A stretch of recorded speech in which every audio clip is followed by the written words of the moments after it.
Да, го завршивме блокот сервисни информации, првите вести од Дескот. Сега ќе одиме со првиот разговор, како што најавив, ќе зборуваме за стамбените згради, односно со нивното управување. Васе Самараков е председател на групацијата за управување со стамбени деловен простор во Стопанската комора. Господине Самараков, јас ви благодарам што ја прифативте мојата покана да зборуваме за оваа интересна тема за која што се засегнати голем број на граѓани. Ви благодарам на поканата. Добро утро на гледачите, на вашите гледачи. Јас се надевам дека ова тема ќе го задржи вниманието и да беше и активна, интерактивна, ќе ми имаше сигурно и повици, и прашања и така. Така да ние сега ќе поразговариме. Ќе отвориме неколку тема, ќе одговориме на многу прашања за кои што граѓаните се разбира имаат интерес. Еден од најголемите проблеми во стамбените згради се лифтовите. Така. 70% рековте од лифтовите во Македонија треба да се сервисираат. Така е. Во разговор што имавме пред да запалат. Се проценува дека сите лифтови кои се вградени се некаде 30 години плюс. Добро.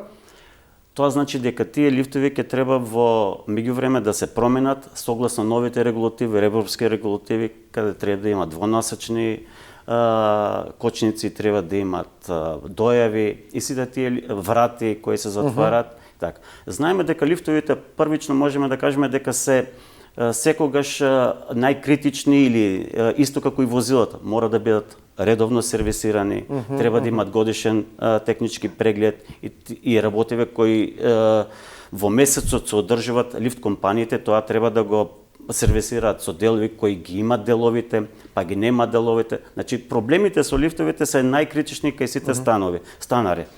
Тоа е крвотокот. Било кој лифт да не работи, тогаш е проблем. Не може да се качат до најгорниот спрат.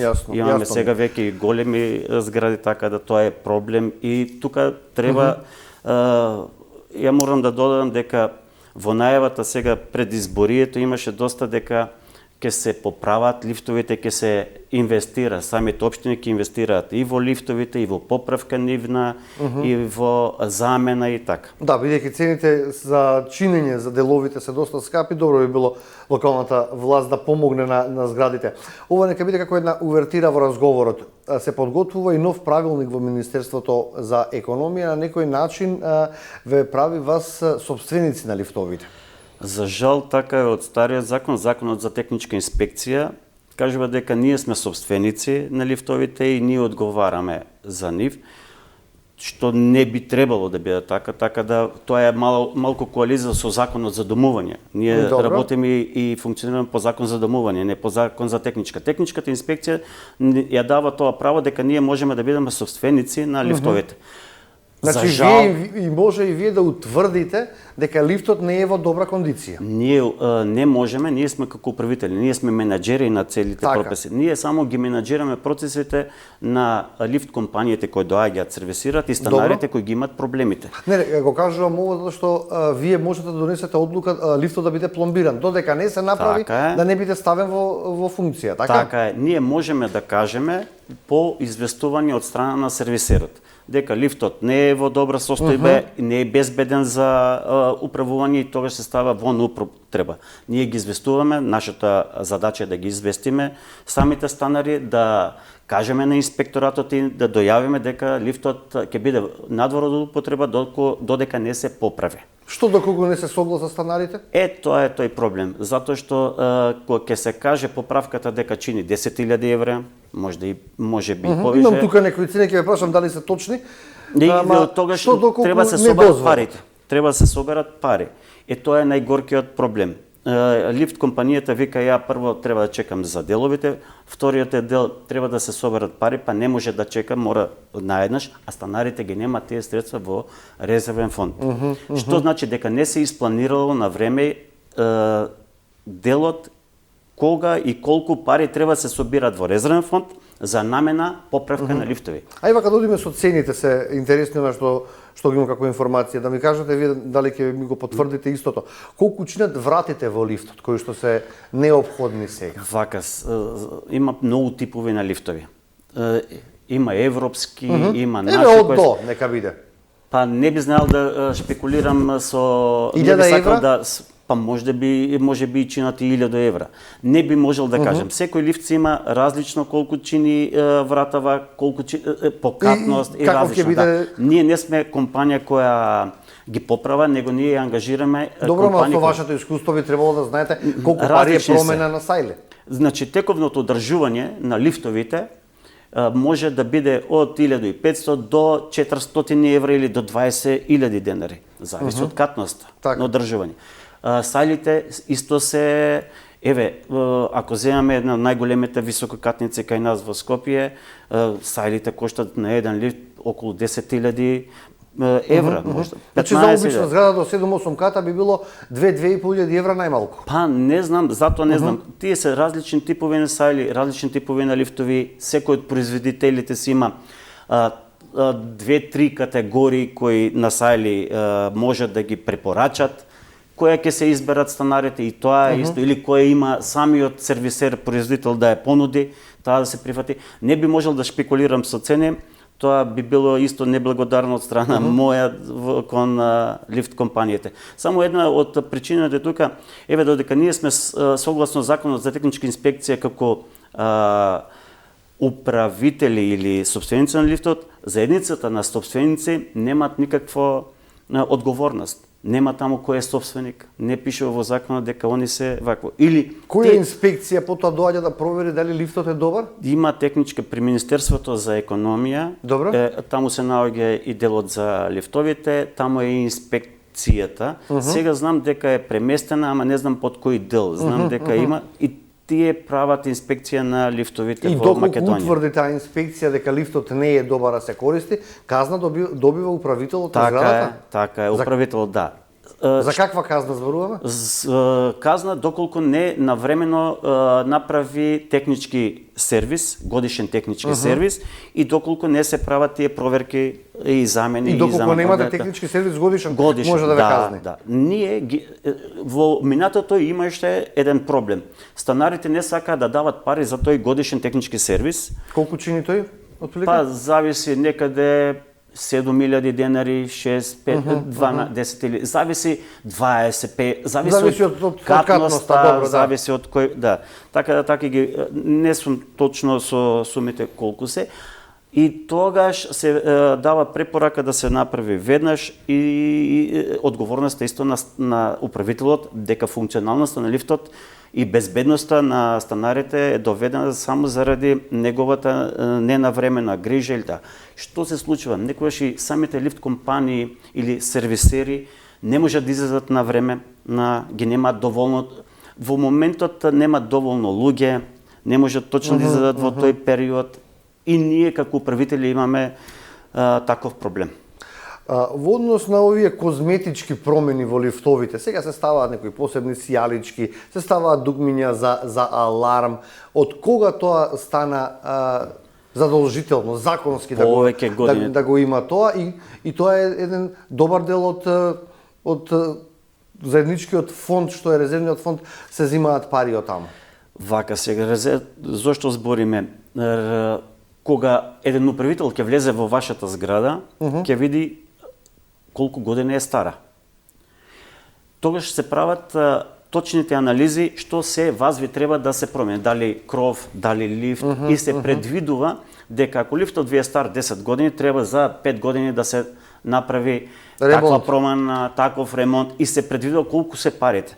И тогаш се распределува во тој годишен план, се распределува колкави суми треба на месечно ниво да плаќаме како станари, за да можеме после 5 години да ја направиме таа поправка, за да не се доведеме во ситуација да не можеме, кога имаме некоја халварија таква, да веднаш собереме пари. Не можеме и тогаш се исклучува лифтот, не функционира, сите се нервозни. Крвотокот не функционира, сите се нервозни и мислам дека тие анализи, тие проверки треба сите компании да ги прават. Што значи безбеден лифт?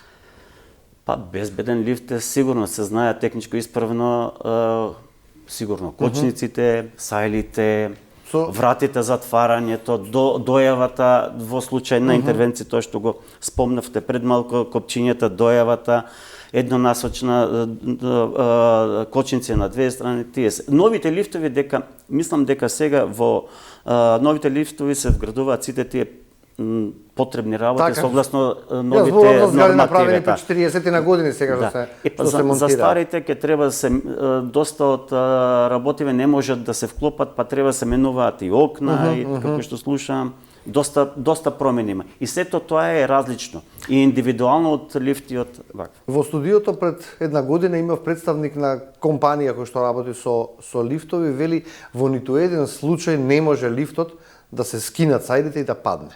Секогаш има една која што го држи.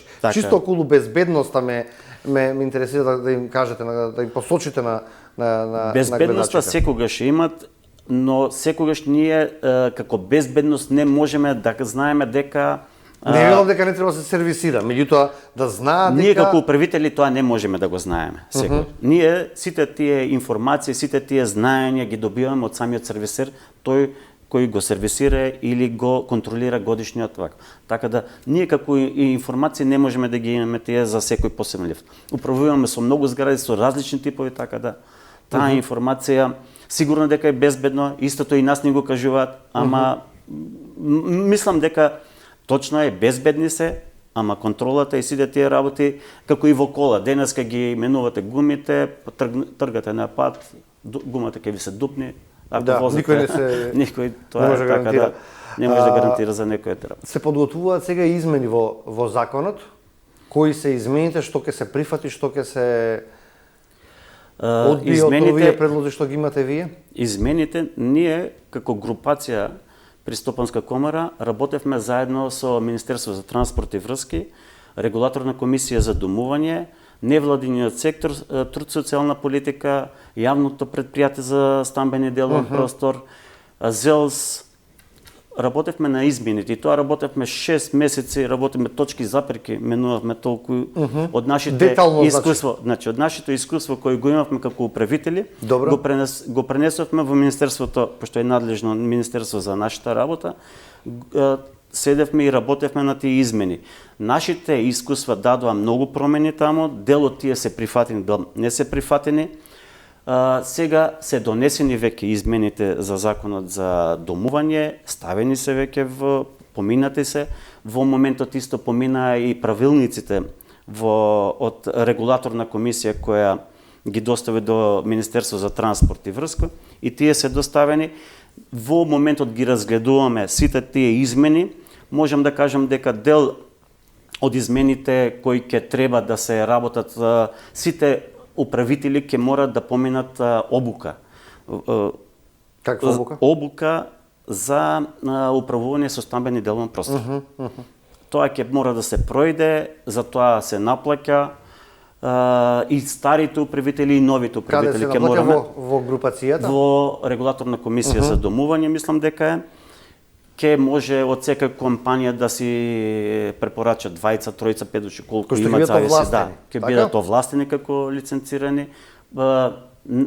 Има зголемување со управувањето, колку луѓе може и треба да бидат вработени во една компанија, ако имаш до 3000 стамбени единици за управување, ако имаш 5000 стамбени, ако имаш 6000. Колку луѓе треба да имаш во фирмата? Во фирмата, тие се некои измени. Сега нема задолжителен број на вработени, имаше така? И предходно, не, имаше и сега се малку побово дефинирани.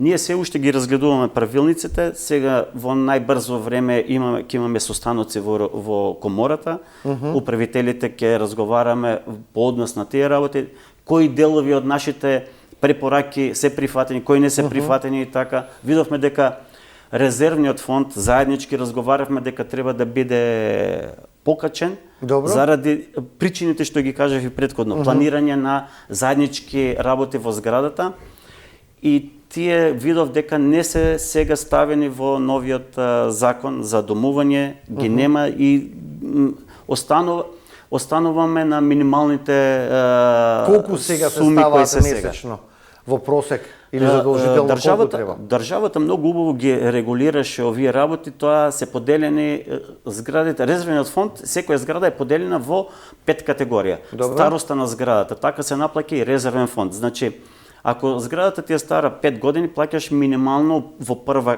категорија 0,55 денари.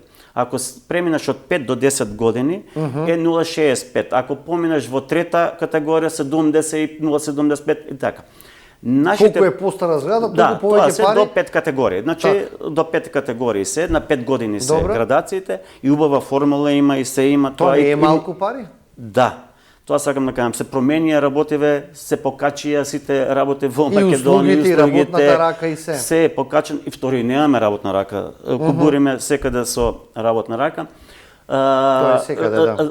Ние треба да собираме повеќе пари, а ние останавме на минималното и мислам дека работава наша се комплицира во однос кој ќе кажеме на станарите. Вие треба да соберете повеќе пари заради овие причини, заради тие анализи. Ние што ги даваме во годишниот план и тој годишен план не мора да биде спроведен во таа година, може да се спроведува во 2 години, во 3 години, во 4 години, зависи од староста на зградата.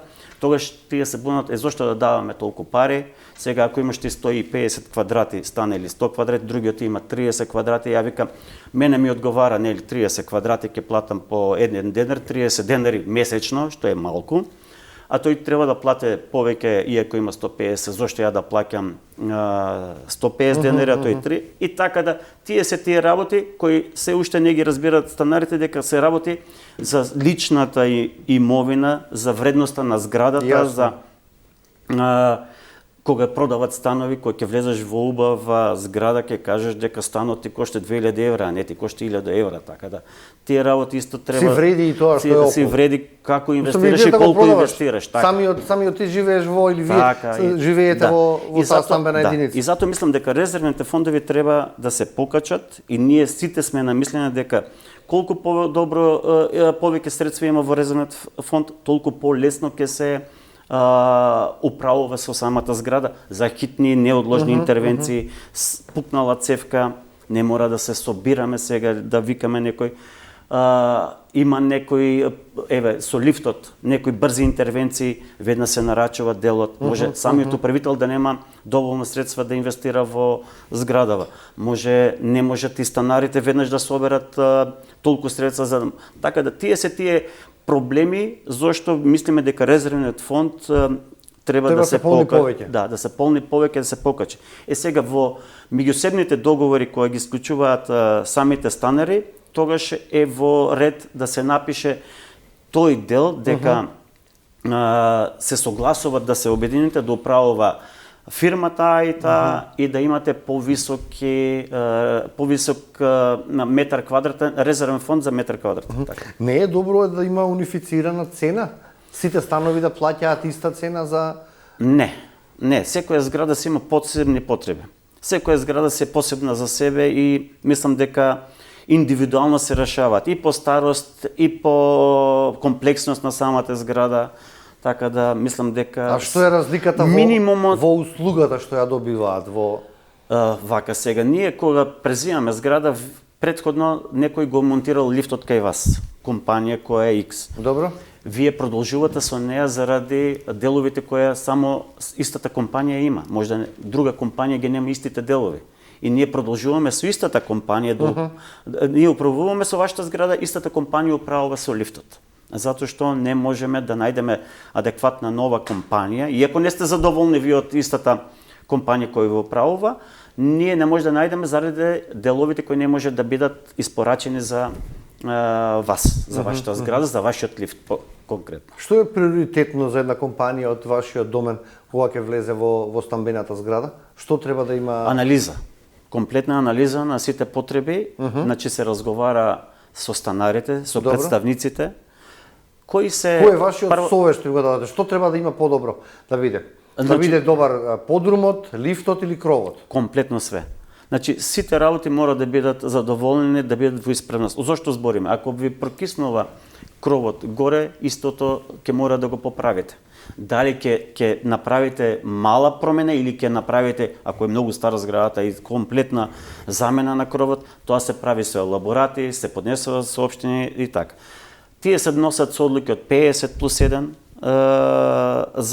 за мали интервенции и промени, а за целосна замена со елаборати и така.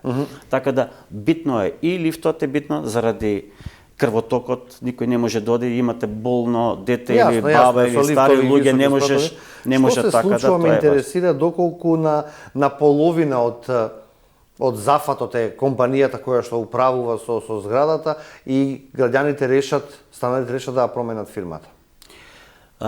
Тоа е малку комплексно прашање, зависи и од фирмата. И ја остави пола работа завршена. Дали фирмата инвестирала веќе во вас, како зграда и во самиот лифт, дали вложила нешто своји средства и тие сигурно средства треба да ги врати затоа што компанијата нити живее, нити работи во вашата зграда, инвестирала заради доброто на вас, на сами станари, али ако и не го прави тоа на адекватен, добар начин, тогаш во ред да се промени, се најде управител кој подобро ќе ги менаџира процесите, работиве, а во исто време ќе ви најде решение дали може преку општина да се побара некое помош кои ги имаат сега општините, дали преку некој невладен, дали од лични средства ќе може да помогне, дали заедно со производителот и сервисерот на лифтот ќе се договорат за одложено плаќање од неколку месеци, година, зависи колку е и неговата можност. Така да тие работи како да одлучите дали да останете со истата компанија или да можете да промените компанија како би ви помогнала, а и не се во состојба самите станари кои живеат таму. Има доста социјални, има доста иселени од државата, анализите се различни, така да многу внимателно морате да и вие да работите тоа на ова проблематика, затоа што би можеле да се скарате со комшиите. Јасно. И тоа е проблем, зашто ти плаќаш, зашто ја да ти плаќам тебе, тие околу на планот редовни фрази. Ќе одиме во следното прашање, ми тоа сакам да прашам дали има уште нешто во измените што ги тангира семејствата, домакинствата. Освен ова што е со резервниот фонд, дали има уште некаква промена во правилата? Во правилата има точно дефиниран, ќе биде унифициран договорот, и до сега беше унифициран, беше на сајтот на Министерство за транспорт и врски. Оној кој што го потпишувате вие со станарите? Со станарите. Значи, каков ќе биде договор? Првичниот договор е меѓусебен договор на станарите. Станарите се организираат и викат ние ќе имаме таков договор. Тој договор ние го имаме, што ви го препорачуваме, ви го праќаме на вас како станари. Добро. И вие се организирате и таму ги пишувате сите работи кои ви се потребни на вас. Ке смениме кров за 3 години, лифтот ќе поправиме за ова. План за работа со вас, така? Ке работиме со вакви средства. Сега, ние кој ќе дојдеме кај вас, веќе ви даваме понуди, вие не одбирате нас, ние доаѓаме кај вас и викаме да видиме, сега ја снимаме структурата и зградата. И викаме, ворете овој план, ќе направиме за 6 месеци, овој план ќе го направиме за 1 година, го структурираме за 2 години и така. И на тој начин ќе ги собираме и средства. Дали сте сложни, го дополнуваме вашиот договор како е и со анекс и го приклучуваме на договорот кој ќе биде унифициран од Министерство за транспорт и унифициран. Како ќе изгледа тој договор, подпишување со вас. Како представници, се бираат представници од зградата и тогаш се подпишува тој договор со компанијата, како понатаму ќе продолжи работата. И потоа имаме регулаторно тело кое што следи вашата работа и значи, се работата пријавува, да. Регулаторот секогаш ги следи работиве, неправилностите, сите кои ќе го укажат дали станари, дали компании, кои ќе го укажат на регулаторот, тој ги следи, ги укажуваат и на инспекторите за домување кои се при општините. И таму се укажуваат. Најчесто прво и основно е секој општина си има инспектор. Како управител или како загрижен станар, ти можеш да одиш слободно кај инспекторот и да го пренесеш, да си го пренесеш својот став, ако управителот не може да направи. Да, иначе ако си имаш управител, одиш кај управителот постапува по вашата пријава. Како е до инспекторот за домување. Но доколку управителот не постапува, тогаш можеш лично, директно да отидеш и да кажеш дека и управителот не постапува, да се пожалеш на управителот за тоа, да. Сега треба инспекторот да процени дали кој е во право? Дали е во право, треба да ги повика и управителот и тој дали да ги соочи, дали да прифати од веднаш што е во основа вистина, што не е во основа и така. И во случај да е фирмата виновна? Ако е фирмата виновна и се наложува од инспекторот што треба да постапи во брзо, во спротивно ќе добие казна. Се има одредени казни. А доколку е лицето тогаш фирмата може да поднесе за клевета, тужба и да одговара тоа лице, што многу малку се случува во овој случај. Знаете, не сакаме да одиме во процеси да викаме еве сега станарите. Не знам, меѓутоа работа со луѓе секогаш е најтешка, имаме од карактер до карактер, многу. затоа прашувам вака детално за да се разлеснат работите. Така, имаме и судски процеси кои ги добиваме во сите тие работи. Многу важна работа на управителот секогаш законот да го. Кога управувачот со стамбен простор, компанија од вашиот домен, останува без лиценца за работа? Што треба да направи? Не ги извршува работите навремено. Значи, не постапува... Кој е тоа несовесно работење, кое што ќе му биде одземено правото за работа? Значи, вака, сега, не постапува, не издава фактури како што треба. Нема посебна сметка за резервен фонд на зградата. Не смее да нема. Значи, таму се пребираат тие средства. Една сметка не издава документ како што е препишано согласно законот. Не постапува по барањата на станарите. Не сервисира лифтови, не поправа кровови, не се ангажира во ниеден случај и нема никаков одзив тогаш на основен аргумент кога се прикажува кон инспекторот или кон регулаторна комисија, слободно може да се повика и да се одземе таа лиценца. Не постапува, дава грешни фактури, манипулира со средства, користи средства од резервен фонд без никаков подпис, никаков документ. Ги користи и ги злоупотребува средствата од резервен фонд и средствата на граѓаните кои се оплат. Тогаш може и кривично да одговара. Може. Значи, работи спротивно на законот за домување. Ние работиме со законот, ги свикува, работеви или прави неадекватни или од незнаење некои работи со неговото незнаење предизвикува штета и на компанијата и во заблуда ги носи и своите станари, истото може да добие. Може и станарот може да добие исто така. Истото. Еден од најголемите проблеми во вашата работа е наплатата. Се случува, имаме некаков конкретен пример кога се фактурира на собственика, не на стан, а тоа може да се случи, например, кога лицето е починато и нема како да се фактурира. Значи вака сега. Ајде целата процедура тоа околу. Вака, ние месечно ги добиваме сите сметки кои се ги распредуваме по секој стан, согласно договорот. Таму се вклучени хигиена, техничко одржување, лифт, електрична енергија, заедничка електрична енергија и сите други трошици кои се годишен технички преглед на лифтови, ПП опрема и заштита и сите тие што ги знаеме сега, нели актуелни во последно време. Се што е вклучено се распределува. Ние ја даваме фактурата до станарите. Сега, сите тие трошици, согласно Законот за домување, мораме да ги...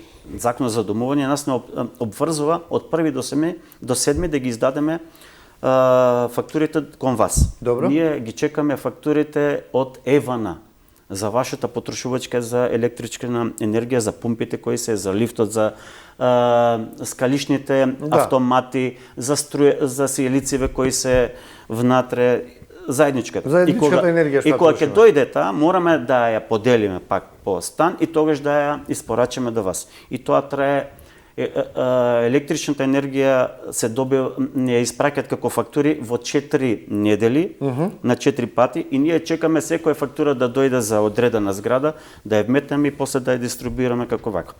Кога ќе дојде таму фактурата кај вас, вие имате рок до 15 дена да ја платите.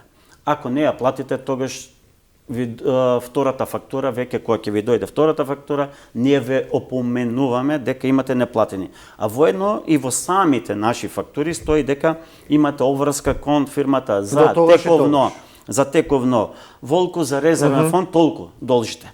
Си знаете што е. Доколку и тогаш не платите, се поведува постапка, се викат платни налози, се дават на адвокатите, правната служба кај нас ги подготвува, ги дава на адвокат, адвокатот ги дава на нотар, нотарот на извршител. Така оде процедура. Тоа е ланецот, добро познат. И тоа оди неколку месеци. Значи, ние од издавање на фактура до наплата имаме веќе 3 месеци, 4 месеци прошли. Ако некој се жали, тогаш се зголемува времето. И ние можеме да кажеме дека многу од работиве ни се заглавени по тие институции. Ја можам да кажем, ни дадоа закон да работиме по некој, ама наплатата и начинот на наплата ни оди многу поспоро. Сега извинете и тоа него... Колку има, пред да отидеме на овој пример што го дадов, колку процентуално завршуваат на извршител? Имате некаква бројка, статистика? Вака, ние можеме да кажеме дека генерално во редовна наплата имаме 70%. 30% не плаќат затоа што кои се иселени, како што ги рековте, примерите починато лице, па ги фактурираме на станарите додека не се наплати другото, ама во договор со станарите, со нови изјави, ако се во странство ги бараме по странство да може да уплатат. Купиле станови, мислеле дека ќе ги издаваат и становите, па не можат, имат кредити, не можат да ги сервисират, одат во странство. Значи, доколку е празен станот, имаат обврска да плаќаат? Морат. По законот за домување, секој единица во колективното домување мора Иако нема никој во станот? Иако нема никој во станот.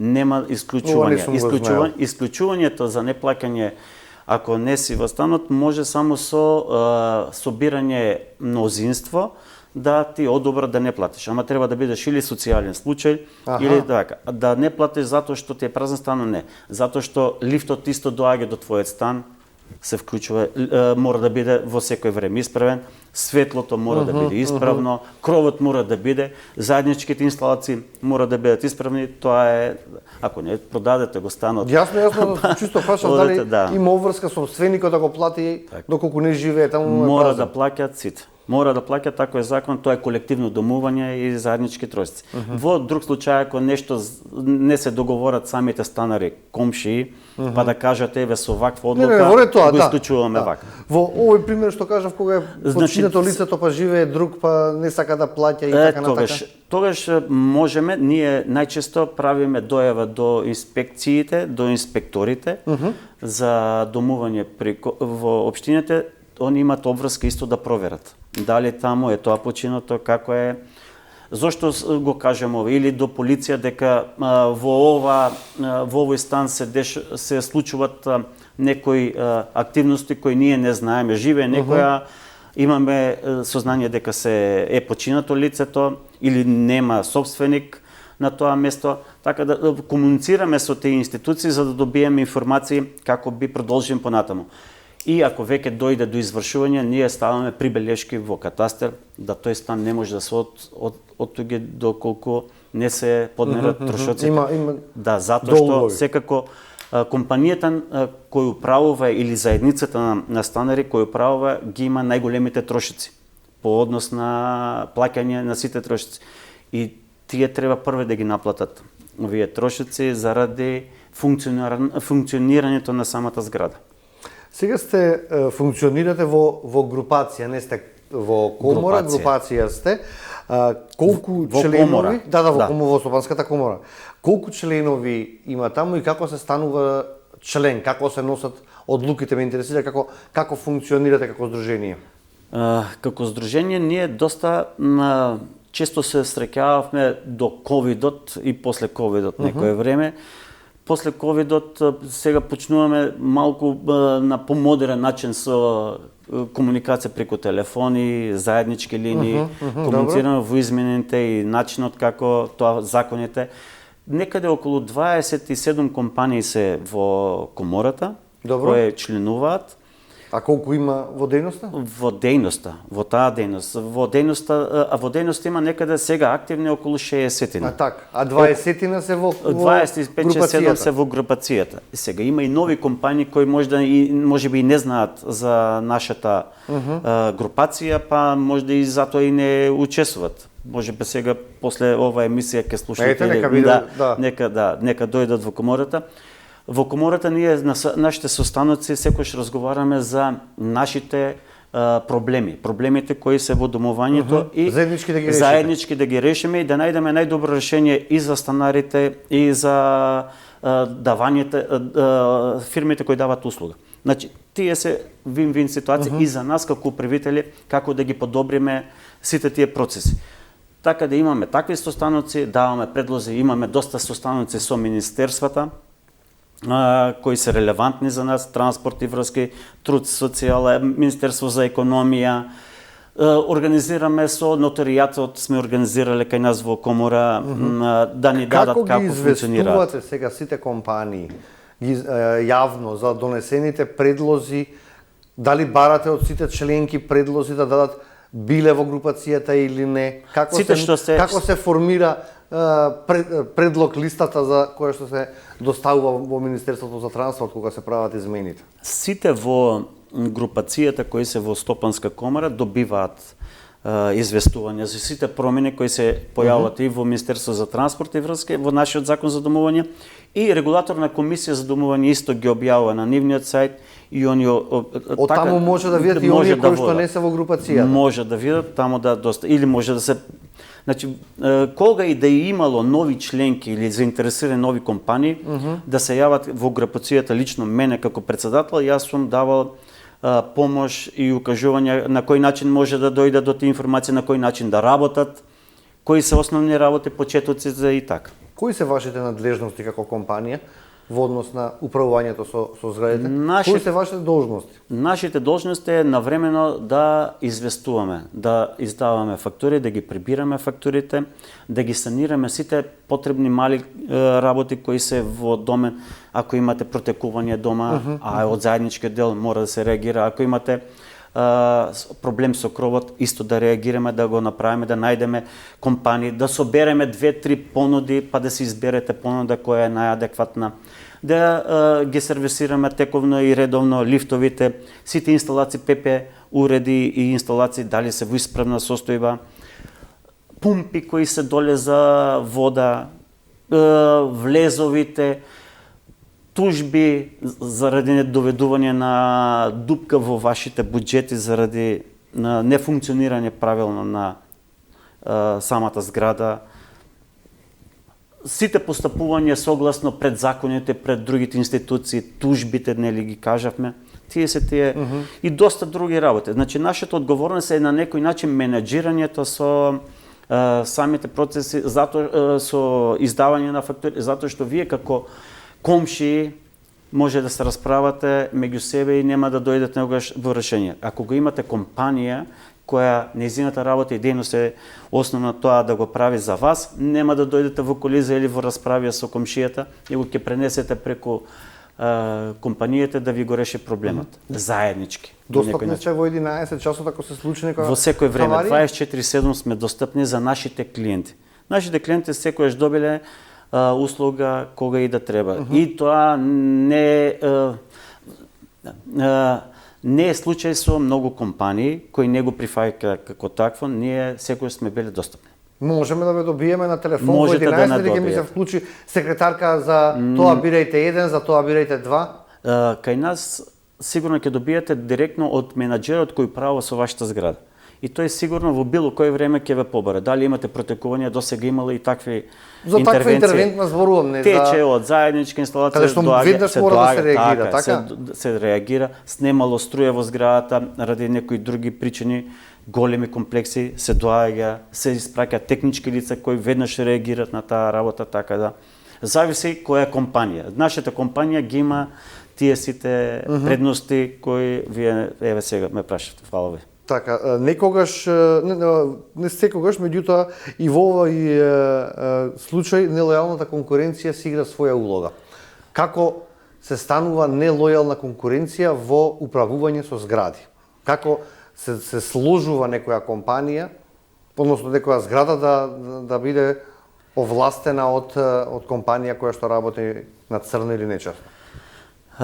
Каква нелојална конкуренција се соочувате вие, ми е прашањето? Во моментот знаеме дека има доста компании, во минатото имаше доста компании, ги отвараат компаниите, работат по начин како нив им одговара.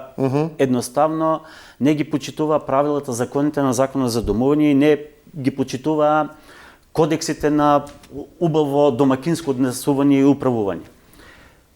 Што правеа? Ги собираа парите од резервните фондови. Без никакви дозволи, без никакво претходна најава, понуда, они ги собираа за сијалици, за поправки разни кои нема никакви дозволи. Така да доста од тие компании се затворија и тоа е нелојалната конкуренција. Имат вработувања, имат на договор на дело, имат компании кои не ги исплаќаат регресите, кај нас во компанијата мора да имаш и заштита на лични базара, безбедност и здравје при работа, мора да имаш за здравје контроли годишни, мора да имаш регрес, мора да имаш одмор, како што налага законот, сите закони. Другите компании ги немаат сите тие работи и И самата услуга која што даваат не е како што треба. Да, и кога ќе дојдеш со понуда кај вас, вие ќе кажете, овој ми е поевтин, ја овој ќе си го земам затоа што има тројца вработени, кај нас има 50 вработени. И сега ако кажеш дека во ова организација потребни се толку вработени за да може да функционира, како е другата компанија со помалку луѓе да работи? Без колку не може една компанија? Користењето фрагнатна работа е вработени со полно работно време зборувам. Да, се има. Не хонорарци. Значи користењето резервниот фонд ако го користиш е бесправно, без одлука, одобрение од станарите на зградата, од надзорните одбори, тогаш е тоа кривично дело. И тоа го прават доста компании. Да, тоа совеста треба да си ја знае секој што ќе чепне таму кај што не треба, се знае каде му е местото. Новите компании ќе пријават сега луѓе па ги одјавуваат за 1-2 месеци само да ја земат лиценцата и така. Така да не име проблем сега да платат 1000 евра за лиценца. Проблем е да ги имат вработување. Што вели сегашното законско решение? Колку треба да имате вработени? Тројца треба да имаш минимум за да почнеш, 1000 мислам евра е сега да ја платиш лиценцава. Ќе треба обуки да се има за лицата кои се внатре. Ќе треба да има еден на цело на полно работно време, мислам дека другите се на скратено работно време може да има и така за почеток или не знам како е. Треба да ги разгледаме сите закони. Мислам сите промени во законот. Сега се бараат 5-6 вработени, а тоа не го можат помалите компании да го издржат финансиски како што речете. Треба и регрес, треба и плати, треба и другите? Треба се да се платат, како што е законот. Како што е законот. И доколку нема да имаат финанси за 5-6 вработени, ќе треба да затворат. Па не можеш да работиш и да не ги планираш трошоциве. Како ќе ги наплатиш? Ако ги планираш трошоциве, ќе имаш и за вработување, ќе имаш и повисока плата и млади веќе не останат од државата, нема да одат во Германија. Не, јасно ми е, не сакам да имам мали плати. Колкава е просечната плата во вашата дејност? Некаде околу, над просечната е, некаде околу 30.000. Тоа може лесно да се провери во 40 и кусур е просечната. Не, нашата ние пошто имаме минимална плата, тоа е 24 така? Не знам и колку, плюс регреси, плюс минат труд, плюс сите други трошици, доаѓа некаде околу 30, она што се бара сега околу 30.000 за минимална да биде. Околу 30.000 менеджерските тимови, можем да кажем дека имам најдобар тим во фирмава и тие земаат се добро стимулирани и ние сме веќе од почетокот на работа години, десетина години сме заедно, така да задоволни се од тоа и гледаме сите промени, измени или трендови покачување на плати да ги нивелираме согласно законите и потребите на општеството, потрошувачката и така. Кажете ми околу како се станува лиценциран управувач? Ја спомнав неколку пати лиценцата, не ме прашав што треба да се направи за да се добие лиценца. За да се добие лиценца, треба да ги исполнуваш Освен што треба да се плати 1000 евра, рековте. Да, тројца вработени, тоа рековме. Тројца вработени треба да имаш во Регистрирано фирма. Да. Друго? Да имаш место, локација каде е фирмата и тоа согласно закон валида за фирми тие работи.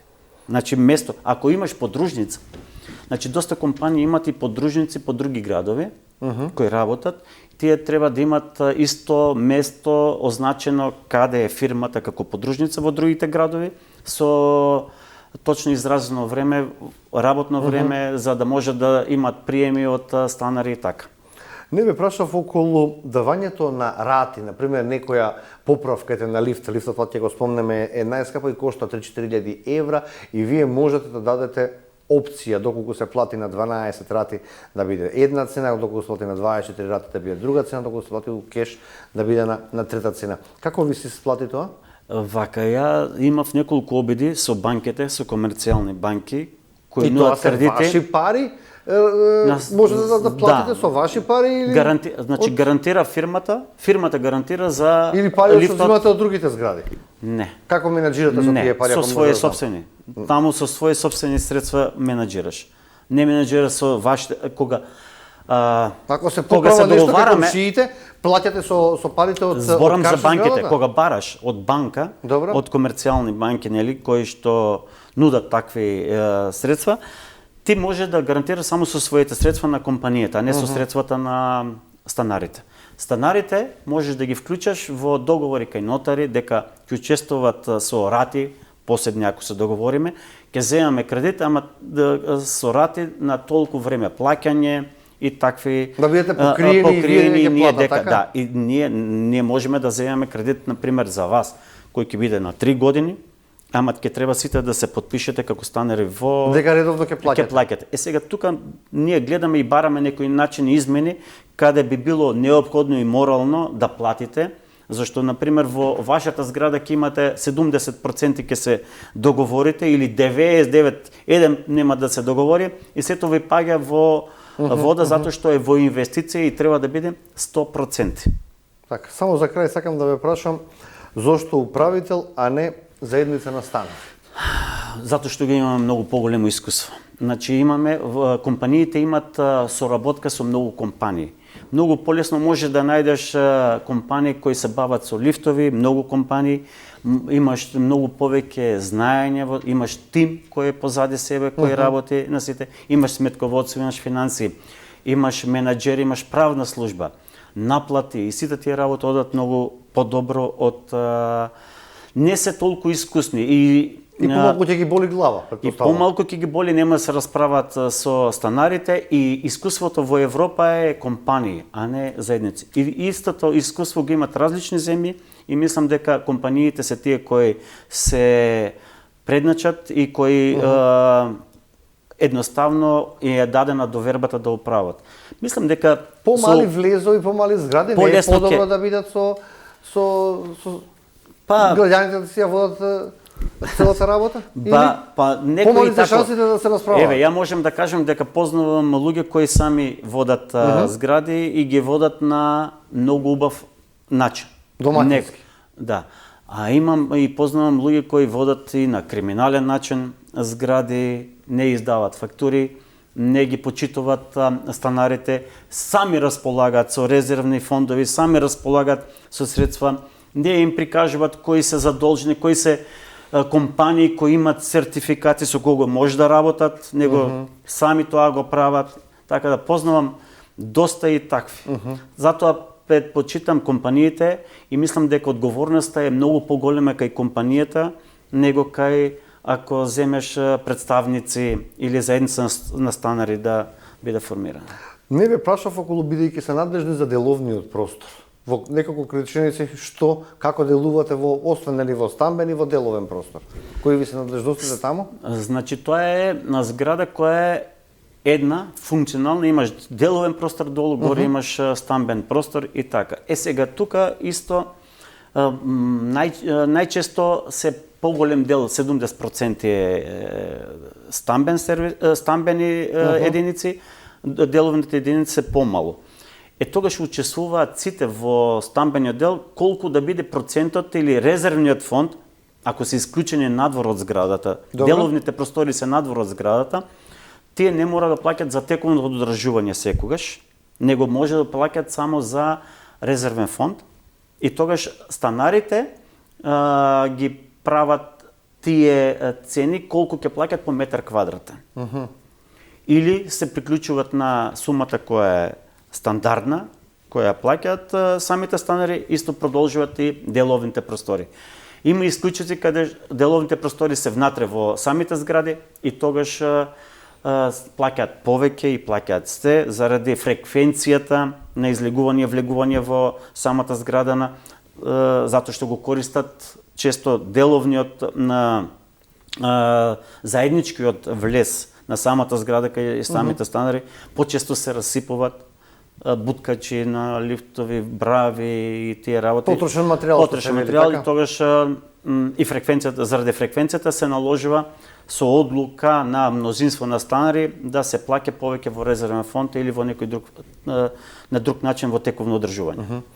Господине Самараков, јас ви се заблагодарам тука. Имавме интересен разговор, отворивме многу прашања, дадовте многу одговори. Се надам дека гледачите имаат веќе појасна слика кои се вашите надлежности, вашите обврски, што треба тие самите да направат и да превенираат, кога станува збор лифтовите или одржувањето на самиот влез, самата зграда. Ви благодарам на поканата уште еднаш. Ја морам да кажам дека сите тие работи кои ги кажавме постојат во закон.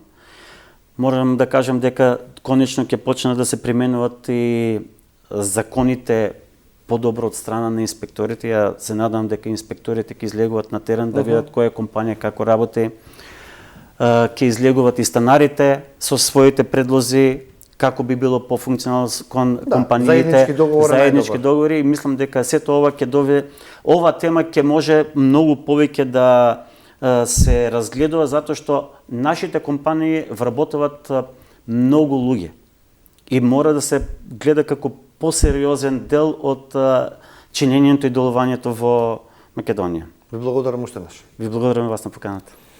Почитувани, ќе направиме сега една кратка пауза со реклами и одиме со вториот разговор во студиото.